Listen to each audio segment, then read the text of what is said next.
Hi everyone, welcome back to 31 Days of Aerial Yoga. Welcome to day 23.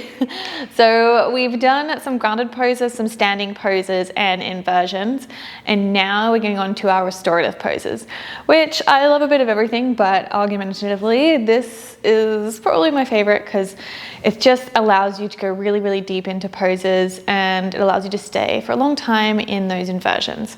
So today we're going to start with hip hangs and puppy pose. So some of my favorites.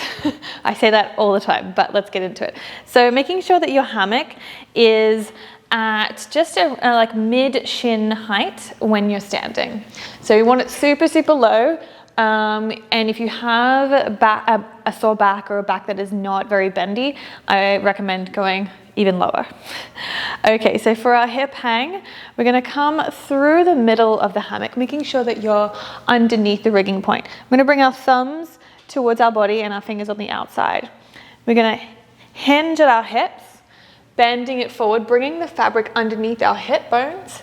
Bring your forearms down to the earth and extend your legs out. So you might need to readjust, just making sure that the fabric's underneath your hips for the most comfort. So we're in this little plank pose, so we can rock it forward and back, take a few breaths before we get ready and get into our full hip hang. So for our hip hang, we're going to bend our knees, bring our feet towards the fabric behind us.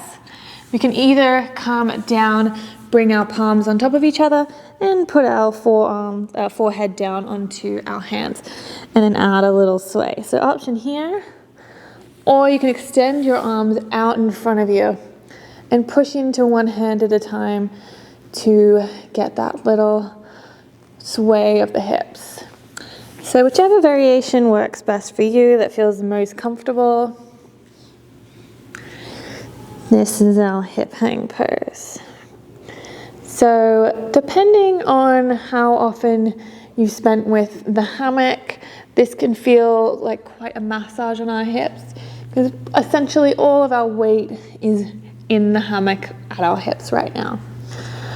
Okay, so option to stay here, or another variation of this pose is to extend the legs out wide into our flying star pose. So coming to that straddle behind us, pointing the toes, and again, option to extend the arms out, pushing in to each of our hands to activate that sway. Okay, so coming back to the center, I'm going to bring our knees back in, and you can bring your knees down onto the earth and bring your feet back down. We're going to extend our arms out if they aren't already, and you're going to bring your chest down towards the earth. So it's a real pushing your booty up into the sky and bringing your chest towards the earth. You can bring your chin onto the mat in front of you and extend your arms out. So this is our puppy pose. So if this is a little bit too much for you, you can always bend the elbows, help you sink it out a little bit more. But the full puppy pose is the extended arms as well. You look a little bit like a puppy when it's stretching. So really bringing the chest and the heart down towards the mat.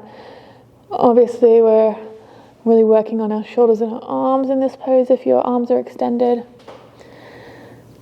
A few more breaths here. And let's bring our hands back in underneath our shoulders. And you can extend the legs or bring the knees down and pull ourselves back up. So that was our hip hang with a few different variations and our puppy pose for our restorative low flow sort of classes. So thanks for coming today, guys, and I'll see you next time. See you tomorrow.